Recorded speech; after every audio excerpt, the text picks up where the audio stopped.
파트 1. 서론.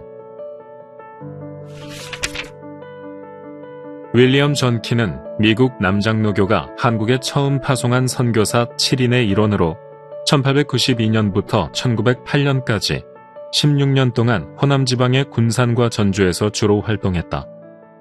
전형적인 남부의 유럽계 미국인이었던 존킨은 산업혁명기에 태어나 부흥운동의 결과로 형성된 복음주의 기독교의 영향을 받으며 자랐고 대학 시절 선교사가 될 것을 결심했다. 그는 판사 아버지를 둔 유복한 가정에서 태어나 명문대학을 나왔음에도 안정된 미국 남부 주류 사회의 다양한 혜택과 보장된 미래를 마다하고 훌쩍 바다를 건너 한반도 서남부에 정착했다. 존킨은 남장로교가 초기 한국, 호남지방 선교를 수행하는 과정에서 매우 중요한 역할을 맡아 그것을 원만하게 수행한 공로가 있다. 그는 각별했던 동료 선교사 레이놀즈와 함께 한국 선교 초기 남장로교 선교부를 대표하는 인물이다. 그는 또한 남장로교의 한국 선교 기획 과정에도 깊이 관여했을 뿐 아니라 군산 스테이션에 초석을 놓은 공로자이기도 하다. 지금도 예배를 드리고 있는 전북 서부의 유수의 교회들이 그에 의해 세워졌다. 군산 영명학교와 멜볼딘 여학교도 사실상 존킨 부부가 빚어낸 작품이라고 할 수 있다. 그리고 존킨은 호남 선교에 나서기 전 서울에 머물 때 서서문 교회에서도 목회한 이력이 있고 전주 서문교회 역시 그의 정성어린 목회 덕분에 크게 성장할 수 있었다. 또한 존킨은 한국에 온 이듬해인 1893년 장로교 선교부 공의회에 참여하여 서기와 의장을 지낸 바 있으며 이 조직은 이후 장로교 공의회로 발전하여 한국 장로교 7위회의 모태가 되었다. 그는 다시 내한 선교부의 전체 조직인 복음주의 선교부 공의회에 참여하여 연합사업을 통한 초기 한국교회 형성에 기여했다. 그 밖에도 존킨은 장로회 신학교 교수로 1년에 한 번씩 평양을 방문하여 체류하며 학생들을 가르쳤다. 존킨은 한국어에 능숙한 선교사였다. 영문학을 전공했던 그는 한국어의 계통과 문법 구조를 언어학적으로 파악하고 있었다. 한국의 역사와 문화, 한국인의 일상생활에 대한 이해 또한 남달랐다.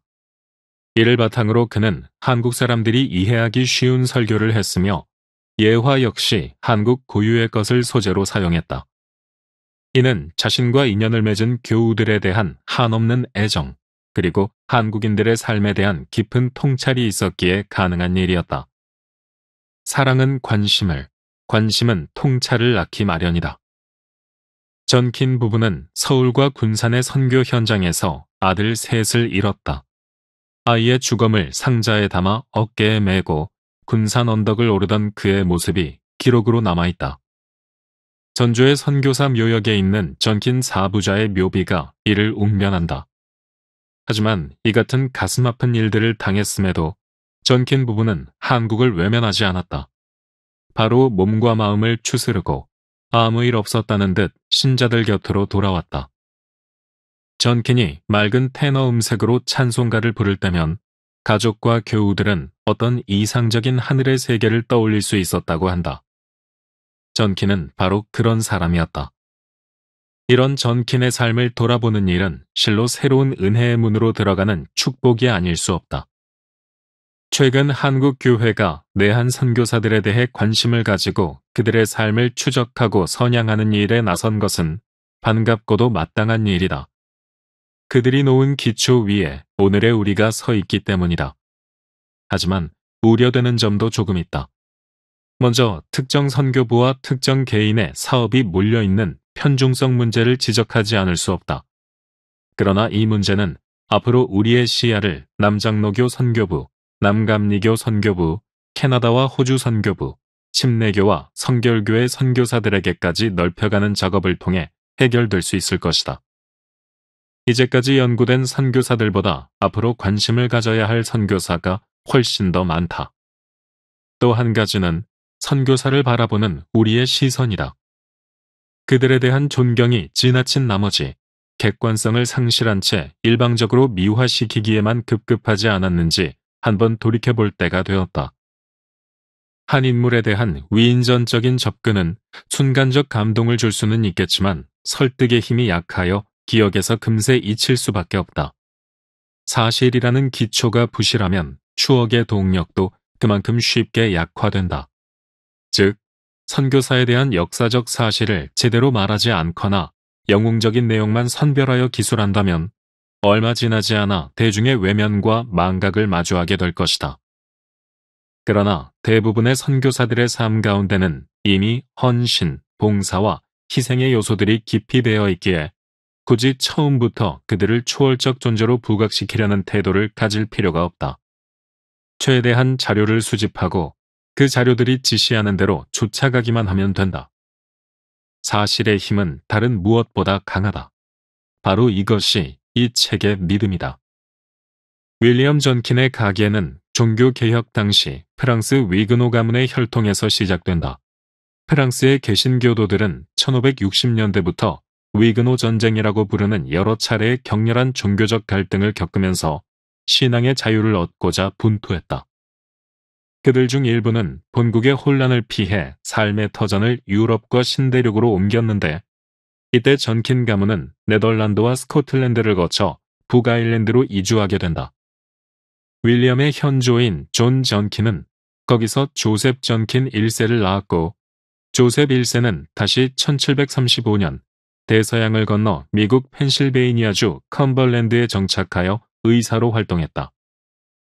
그의 삼남이 바로 윌리엄의 증조부인 조셉 2세로 미국 독립전쟁에 참전한 경력의 소유자였다.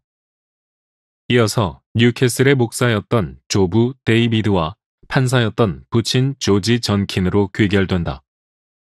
이를 볼 때 전킨의 가계는 개혁주의 전통의 스코틀랜드 장로교 계열이었다고 할 수 있다. 이들은 17세기 말에서 18세기 초 사이 펜실베이니아를 중심으로 정착하며 미국 장로교를 형성한 주역이 되었다. 이들 가운데는 스코틀랜드에서 바로 건너온 사람들보다 스코틀랜드에서 북아일랜드로 갔다가 미국으로 온 사람들이 더 많았는데 초기 미국 장로교에서 가장 큰 집단이 바로 이런 북아일랜드 출신 스코틀랜드 사람들이었다. 전킨의 가문 역시 1735년 북아일랜드에서 대서양을 건너온 전형적인 스카치 아이리시 가문이었다. 미국 장로교는 웨스트민스터 표준에 의해 신학적 통일성을 유지했다. 그중 전킨을 배출한 남장로교는 미국 장로교 내에서도 웨스트민스터 표준에 대한 충성도가 높은 이들로 스코틀랜드 전통을 준수하고자 하는 집단이었다. 이 같은 신학적 흐름은 전킨을 대표로 하는 내한 남장로교 선교사들에게서도 동일하게 발견할 수 있다. 한국의 장로교회는 전킨과 같은 종교개혁의 직접적인 후예들이 도관이 되어 세계 교회사의 전통과 연결될 수 있었던 것이다. 즉, 프랑스의 위그노와 스카치 아이리시, 미국 장로교회의 역사적 흐름이 다시 그 직접적 후손인 전킨을 매개로 하여 우리에게 다가왔음을 여실하게 느낄 수 있다. 전킨은 초기 한국 장로교 치리회 조직과 평양신학교에서의 수업을 통해 그리고 서울과 군산, 전주에서의 목회 사역을 통해 그 같은 신앙 전통을 한국인들에게 물려주고자 애썼던 인물이었다. 특히 그는 전북 지역 장로교의 원조이자 스승과 같은 존재였다. 전킨의 한국 선교 자료로는 개인 서신 및 기록, 남장로교 선교 잡지, 선교부 회의록 등이 있는데 먼저 개인 서신 및 기록은 1993년 한국교회사 문헌연구원에서 간행한 남장로교 선교사 개인 자료 모음집에 주로 실려 있다. 그 가운데 특히 동료 선교사 및 자녀들의 전킨에 대한 추도의 글과 회고담은 이 책의 방향을 설정하는 데 큰 도움이 되었다. 남장로교 선교본부에서 발행한 월간 더 미셔너리는 7개 국가 54개 스테이션의 동향을 한눈에 파악할 수 있는 선교 잡지로 여기에는 전킨이 직접 쓴 개인 보고서가 다수 실려 있어 유용하게 사용할 수 있었다. 남장로교 한국선교부의 연례회의록과 보고서 역시 전킨의 선교 행위를 파악하는 데 있어 필수적인 자료였다. 이 책은 생애사적 연구 방법을 통하여 남장로교 선교사 윌리엄 전킨의 한국 선교 활동을 시간 순으로 일목요연하게 정리하려는 목적으로 쓰였다. 이래서 먼저 전킨의 미국 배경에 주목한 후 선교 시간의 흐름에 따라 초기 서울 선교, 군산 선교, 전주 선교의 순으로 내용을 서술하고자 한다. 그 과정에서 그와 함께 했던 전킨의 사람들, 그가 세웠던 전킨의 교회들과 전킨의 학교들도 등장하게 될 것이다.